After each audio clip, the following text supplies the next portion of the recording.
जय हिंद सभी को। मेरे चैनल में आपका स्वागत, हार्दिक अभिनंदन है। आज हम जीके और जीएस के अंतर्गत कुछ महत्वपूर्ण प्रश्न बताएंगे जो आगामी परीक्षाओं की दृष्टि से बहुत महत्वपूर्ण हैं। आप डेली सुबह मॉर्निंग में अपना टारगेट फिक्स करिए कि आज हमें इतना तैयार करना है और सारा दिन उस पर फोकस करिए। ऐसा अगर आप डेली करते हैं तो यकीन मानिए आपकी तैयारी बहुत अच्छी हो जाएगी और आप हर एग्ज़ाम फाइट करने लगेंगे। जब तक आपको लक्ष्य प्राप्त नहीं हो जाता, जो आपका एम है, सिर्फ उस पर फोकस करिए। अपने लक्ष्य पर डटे रहिए, खड़े रहिए, लड़ते रहिए जब तक आपको अपना लक्ष्य प्राप्त नहीं होता। इसलिए हम कहते हैं कर दिखाओ कुछ ऐसा कि सब करना चाहें आप जैसा। अब देखिएगा पहला प्रश्न कह रहा है द्वितीय पंचवर्षीय योजना आधारित थी। तो द्वितीय पंचवर्षीय योजना किस पर आधारित थी ये पूछ रहा है। महाल नोविस मॉडल पर, सोलो ग्रोथ मॉडल पर, हेरोल्ड डोमर ग्रोथ मॉडल पर, इनमें से कोई नहीं। तो द्वितीय पंचवर्षीय योजना आधारित थी आपकी कहाँ? महाल नोविस मॉडल पर आधारित थी। द्वितीय पंचवर्षीय योजना आधारित किस पर थी? महाल नोविस मॉडल पर आधारित थी, ध्यान रखना। और प्रथम पंचवर्षीय योजना जो आधारित थी हेरोल्ड डोमर ग्रोथ मॉडल पर आधारित थी। तो द्वितीय पंचवर्षीय योजना किस पर आधारित थी? महाल नोवेस मॉडल पर। तो पहला विकल्प सही हो जाएगा, इसका ध्यान रखिएगा। और प्रथम पंचवर्षीय योजना किस पर? हेरोल्ड डोमर ग्रोथ मॉडल पर आधारित थी। तो इसका द्वितीय पंचवर्षीय योजना किस पर आधारित थी? महाल नोवेस मॉडल पर। तो इसका पहला विकल्प सही हो जाएगा। अगला है कौन सी पंचवर्षीय योजना केवल 4 वर्ष की थी? चौथी पंचवर्षीय योजना, तीसरी पंचवर्षीय योजना, पांचवी पंचवर्षीय योजना और सातवीं पंचवर्षीय योजना। तो कौन सी पंचवर्षीय योजना केवल 4 वर्ष की थी? तो पांचवी पंचवर्षीय योजना केवल 4 वर्ष की थी। पांचवी पंचवर्षीय योजना जो की शुरुआत हुई थी 1974 से 1978 तक। तो केवल ये 4 वर्ष के थे। 1974 में शुरू हुई थी और 1978 में इसको समाप्त कर दिया गया था। किसने? जनता पार्टी की सरकार ने सिर्फ 4 वर्ष में ही समाप्त किया था। उस समय किसकी सरकार थी? जनता पार्टी की सरकार थी। तो 1974 में शुरू हुई थी और 1978 में इसको समाप्त कर दिया गया था। तो पांचवी पंचवर्षीय योजना केवल 4 वर्ष की थी। तो इसका सी विकल्प सही हो जाएगा। कह रहा कौन सी पंचवर्षीय योजना केवल 4 वर्ष की थी? तो पांचवी पंचवर्षीय योजना केवल 4 वर्ष की थी। 1974 में शुरू हुई थी और 1978 में समाप्त कर दी गई थी। किसने? जनता पार्टी की सरकार ने। तो इसका तीसरा विकल्प सही हो जाएगा। अगला है किस पंचवर्षीय योजना में भारी उद्योग को प्राथमिकता दी गई थी? किस पंचवर्षीय योजना में भारी उद्योग को प्राथमिकता दी गई थी? पहली पंचवर्षीय योजना, दूसरी पंचवर्षीय योजना, पांचवी पंचवर्षीय योजना, तीसरी पंचवर्षीय योजना। तो भारी उद्योग को द्वितीय पंचवर्षीय योजना में प्राथमिकता दी गई थी। दूसरी पंचवर्षीय योजना में भारी उद्योग को प्राथमिकता दी गई थी। ठीक है, ध्यान रखना। दूसरी पंचवर्षीय योजना में भारी उद्योग को प्राथमिकता दी गई, तो इसका दूसरा विकल्प सही हो जाएगा। अगला है 1 रुपए के नोट पर किसके हस्ताक्षर होते हैं? 1 रुपए के नोट पर किसके हस्ताक्षर होते हैं? वित्त मंत्रालय के सचिव के, भारतीय रिजर्व बैंक ऑफ इंडिया के गवर्नर के, वित्त मंत्री के, राष्ट्रपति के। तो 1 रुपए के नोट पर ध्यान रखिएगा वित्त मंत्रालय का जो सचिव होता है उसके हस्ताक्षर होते हैं। बाकी जो शेष करेंसी होती है उस पर भारतीय रिजर्व बैंक ऑफ गवर्नर के होते हैं। भारतीय reserve bank of India governor जो होता है उसके होते हैं। तो 1 रुपया का जो नोट है उस पर वित्त मंत्रालय का जो सचिव होता है, सचिव का हस्ताक्षर होते हैं। बाकी जो शेष करेंसी होती है उसमें भारतीय रिजर्व बैंक ऑफ इंडिया के गवर्नर के हस्ताक्षर होते हैं। तो 1 रुपए के नोट पर किसके हस्ताक्षर होंगे? वित्त मंत्रालय के सचिव के। पहला विकल्प सही हो जाएगा, ध्यान रखना। भारतीय यानी कि 1 रुपए के नोट पर किसके हस्ताक्षर होते हैं? वित्त मंत्रालय के सचिव के। पहला विकल्प सही हो जाएगा। और जो शेष करेंसी, जो शेष नोट है उन पर भारतीय रिजर्व बैंक ऑफ इंडिया का जो गवर्नर होता है उसके हस्ताक्षर होते हैं। ठीक है, ध्यान रखिएगा। अगला है कुचिपुड़ी नृत्य नाटक किस राज्य से संबंधित है? कुचिपुड़ी नृत्य नाटक किस राज्य से संबंधित है? तो कर्नाटक से है कि आंध्र प्रदेश से है, राजस्थान से, मणिपुर से? कुचिपुड़ी नृत्य नाटक किस राज्य से संबंधित है? कुचिपुड़ी नृत्य नाटक किस राज्य से संबंधित है? तो ये आंध्र प्रदेश से संबंधित है। कुचिपुड़ी नृत्य कहाँ का है? आंध्र प्रदेश का। ध्यान रखना, कुचिपुड़ी कहाँ का नृत्य है? आंध्र प्रदेश का। तो इसका बी विकल्प सही हो जाएगा। कौन सा? बी विकल्प सही हो जाएगा, ध्यान रखना। अगला है, निम्न को सुमेल कीजिए। जाकिर हुसैन तबला वादक, अमीर खुसरो सितार वादक, भीमसेन जोशी गायन वादन, शंभू कथक। कोयरा निम्न को सुमेल कीजिए। तो जाकिर हुसैन तबला वादक से संबंधित है, सही है। अमीर खुसरो सितार वादक से हैं। भीमसेन जोशी गायन वादन से हैं। शंभू महाराज कथक से संबंधित हैं। ये सभी सही हैं। जाकिर हुसैन कैसे संबंधित थे? तबला वादक। तो जाकिर हुसैन जो तबला वादक थे। अमीर खुसरो क्या सितार वादक थे। भीमसेन जोशी क्या थे? गायन वादन। शंभू महाराज क्या थे? कथक। कथक से संबंधित थे, तो कथक करते थे शंभू महाराज। तो ये चारों सही है, ठीक है, याद रखिएगा।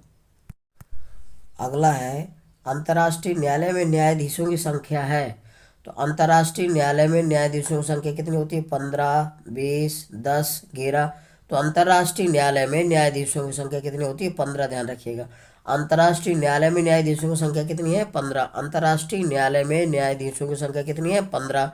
तो इसका पहला विकल्प सही हो जाएगा, ध्यान रखना। अंतर्राष्ट्रीय न्यायालय में न्यायाधीशों की संख्या कितनी होती है? 15। तो पहला विकल्प सही हो जाएगा। अगला है, संयुक्त राष्ट्र महासभा की पहली महिला भारतीय अध्यक्ष कौन थी? संयुक्त राष्ट्र महासभा की पहली महिला भारतीय अध्यक्ष कौन थी? गोल्ड मेयर, विजय लक्ष्मी पंडित, सरोजिनी नायडू, मार्gaरेट थैचर। तो संयुक्त राष्ट्र महासभा की पहली महिला भारतीय अध्यक्ष थी विजय लक्ष्मी पंडित। कौन थी? पहली भारतीय महिला अध्यक्ष थी विजय लक्ष्मी पंडित। विजय लक्ष्मी पंडित थी। तो इसका दूसरा विकल्प सही हो जाएगा, ध्यान रखना। संयुक्त राष्ट्र महासभा की पहली महिला भारतीय अध्यक्ष कौन थी? विजय लक्ष्मी पंडित। तो बी विकल्प सही हो जाएगा इसका। अगला है, भारत में वन अनुसंधान संस्थान कहाँ स्थित है? भारत में वन अनुसंधान संस्थान कहाँ स्थित है? भोपाल, दिल्ली, देहरादून, लखनऊ। तो भारत में वन अनुसंधान संस्थान कहाँ है? देहरादून में। उत्तराखंड में पड़ता है देहरादून। तो केंद्रीय वन अनुसंधान संस्थान कहाँ है? देहरादून, उत्तराखंड में। इसकी स्थापना 1906 को हुई थी, ध्यान रखना। इसकी स्थापना कब हुई थी? 1906 में। तो केंद्रीय वन अनुसंधान संस्थान उत्तराखंड के देहरादून में, और इसकी स्थापना कब हुई थी? 1906 में, ध्यान रखना। कब हुई थी? 1906 में। तो भारत में वन अनुसंधान संस्थान कहाँ है? देहरादून में। अगर केंद्रीय वन अनुसंधान संस्थान पूछा जाए तब भी उत्तराखंड, उत्तराखंड राज्य के देहरादून में है, ध्यान रखना। तो इसका सी विकल्प सही हो जाएगा। अगला है, विश्व बैंक का मुख्यालय कहाँ स्थित है? विश्व बैंक का मुख्यालय कहाँ स्थित है? Manila, New York, Geneva, Washington DC. तो विश्व बैंक का मुख्यालय संयुक्त राज्य अमेरिका के वाशिंगटन डीसी में स्थित है। विश्व बैंक का मुख्यालय कहाँ स्थित है? संयुक्त राज्य अमेरिका के वाशिंगटन डीसी में स्थित है, ध्यान रखना। चौथा विकल्प सही हो जाएगा। विश्व बैंक का मुख्यालय कहाँ स्थित है? संयुक्त राज्य अमेरिका के वाशिंगटन डीसी में स्थित है। तो ये वाशिंगटन डीसी, चौथा विकल्प सही हो जाता है, सही हो जाएगा। इसकी स्थापना कब हुई थी? 1944 में हुई थी। विश्व बैंक की स्थापना कब हुई थी? 1944 में, ध्यान रखना। विश्व बैंक का मुख्यालय कहाँ स्थित है?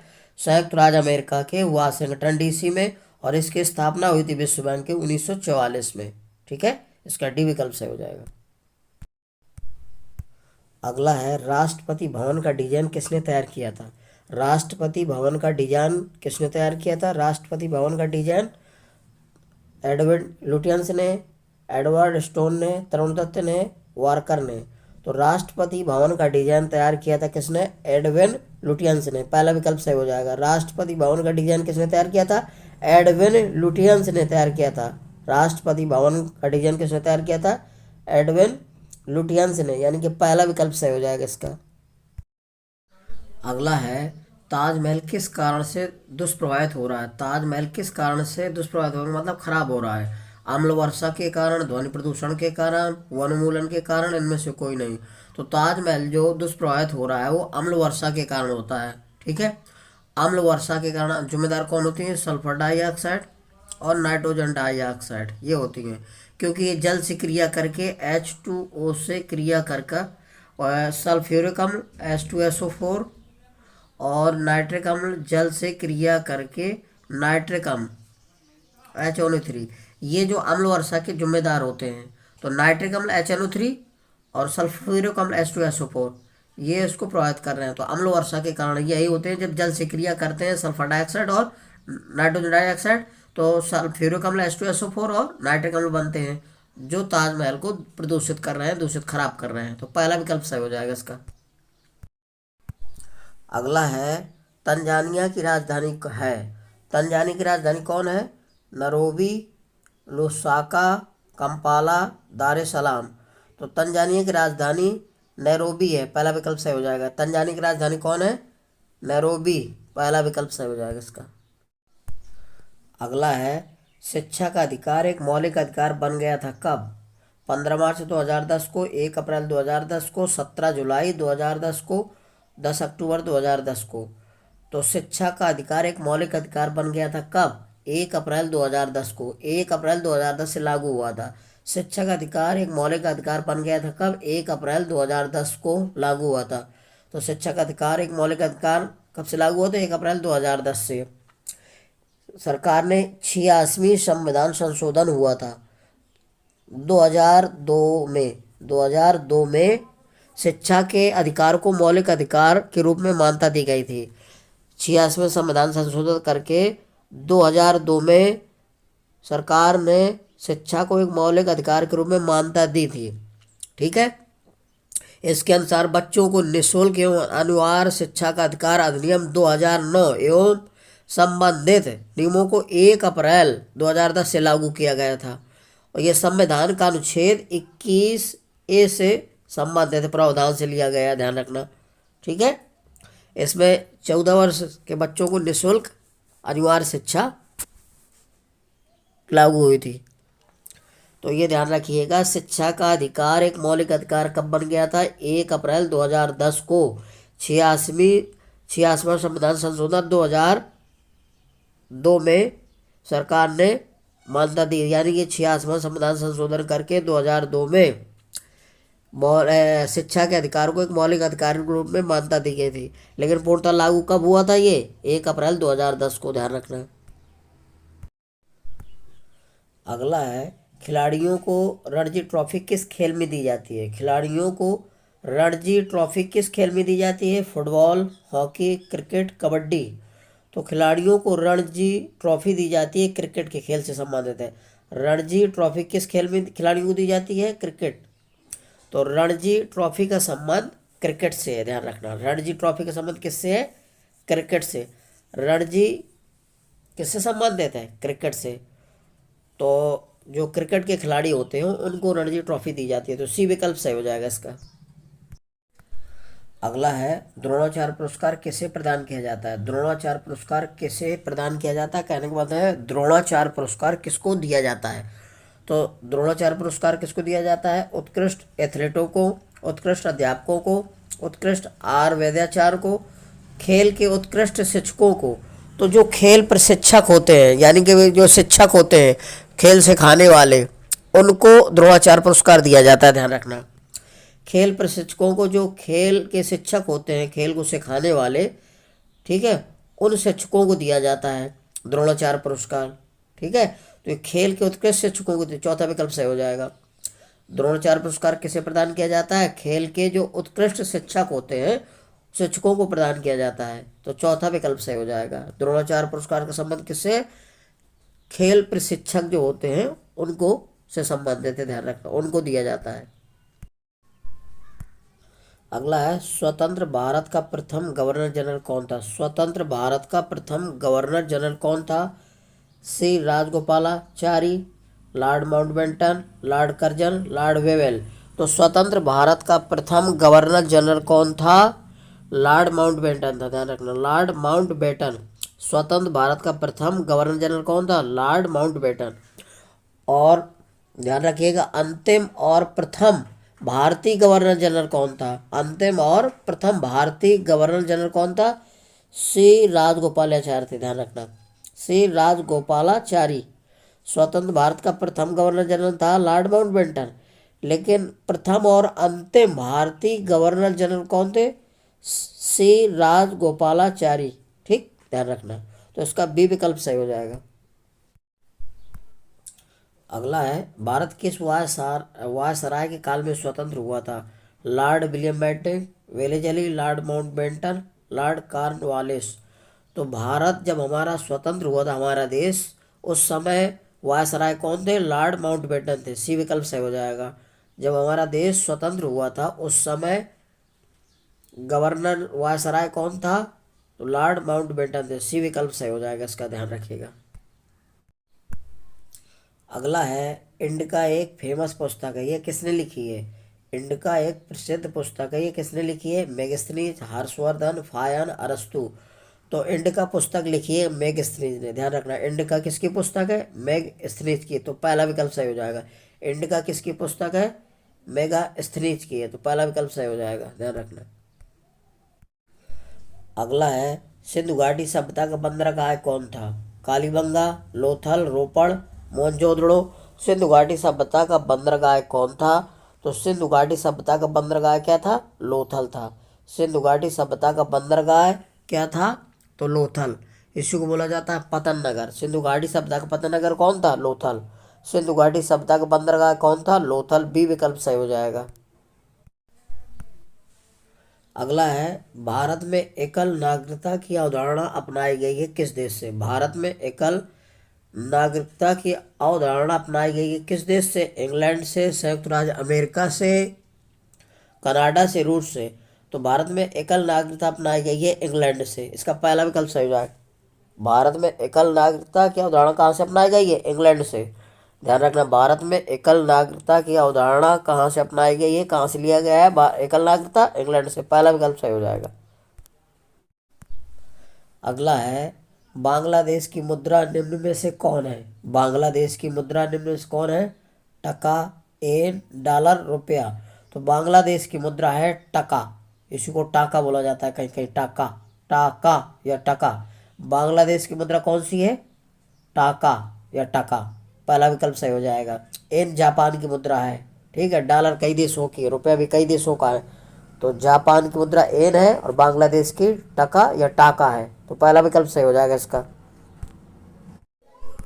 अगला है, पत्थर को ठोकर मारने से व्यक्ति को चोट लगने का क्या कारण है? पत्थर को ठोकर मारने से व्यक्ति को चोट लगने का क्या कारण होता है? जड़त्व होता है, वेग होता है, प्रतिक्रिया होती है, संवेग होता है। तो पत्थर को ठोकर मारने से व्यक्ति को चोट लगती है, इसका कारण होता है प्रतिक्रिया होता है। क्या होता है? प्रतिक्रिया होता है। न्यूटन गति के तृतीय नियम होता है क्रिया प्रतिक्रिया का नियम होता है। इसी को क्रिया प्रतिक्रिया का नियम कहते हैं। तो न्यूटन गति के तृतीय नियम के कारण ऐसा होता है, तो प्रतिक्रिया के कारण होता है। तो सी विकल्प सही हो जाएगा, ध्यान रखना। निम्न में से सबसे छोटा कौन है? अणु, परमाणु, इलेक्ट्रॉन, प्रोटॉन। तो इसमें सबसे छोटा है इलेक्ट्रॉन। सी विकल्प सही हो जाएगा। निम्न में से सबसे छोटा कौन है? इलेक्ट्रॉन होता है। देखो, परमाणुओं से मिलकर अणु बनता है, ठीक है। और परमाणु में जो इलेक्ट्रॉन प्रोटॉन होते हैं, इलेक्ट्रॉन बाहरी कक्षा में चक्कर लाते हैं।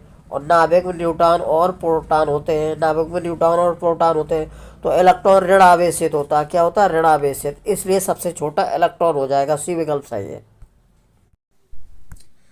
अगला है, देश का पहला महिला विश्वविद्यालय कहाँ स्थित है? देश का पहला महिला विश्वविद्यालय कहाँ स्थित है? लखनऊ में, रायबरेली में, प्रयागराज, वाराणसी में। तो देश का पहला महिला विश्वविद्यालय स्थित है जो रायबरेली में स्थित है। कहाँ स्थित है? रायबरेली में। बी विकल्प सही हो जाएगा इसका। रायबरेली में पहला महिला विश्वविद्यालय कहाँ? रायबरेली में स्थित है। इसका बी विकल्प सही हो जाएगा। अगला है, भारतीय घास एवं चारा अनुसंधान संस्थान कहाँ स्थित है? झांसी में, मेरठ में, ललितपुर, गोरखपुर। भारतीय घास एवं चारा अनुसंधान संस्थान कहाँ स्थित है? झांसी में। कहाँ स्थित है? झांसी में। तो पहला विकल्प सही हो जाएगा, इसका ध्यान रखिएगा। अगला है, 2011 की जनगणना के अनुसार उत्तर प्रदेश की उच्चतम साक्षरता दर किस जिले की? 2011 की जनगणना के अनुसार उत्तर प्रदेश की उच्चतम साक्षरता दर किस जिले की है? गौतम बुद्ध नगर, लखनऊ, गाजियाबाद, प्रयागराज। तो साक्षरता दर है 2011 की जनगणना के अनुसार गौतम बुद्ध नगर की है। ध्यान रखना, 2011 की जनगणना के अनुसार उत्तर प्रदेश की साक्षरता दर किस जिले की? गौतम बुद्ध नगर की है। तो पहला विकल्प सही हो जाएगा इसका। अगला है, सेक्स के लिए कौन सा विटामिन जिम्मेदार होता है? तो सेक्स के लिए कौन सा विटामिन जिम्मेदार होता है? Vitamin C, vitamin D, vitamin E, vitamin K. तो सेक्स के लिए विटामिन ई जिम्मेदार होता है। विटामिन ई, विकल्प सी सही हो जाएगा। सेक्स के लिए कौन सा विटामिन जिम्मेदार होता है? Vitamin E. विटामिन ई की कमी से प्रजनन क्षमता में कमी आ जाती है, नपुंसकता हो जाता है। इसी को विटामिन ई को बाजीकरण या बंध्याकरण बोला जाता है, बांझपन। ठीक है, बांझ विटामिन भी कहा जाता है।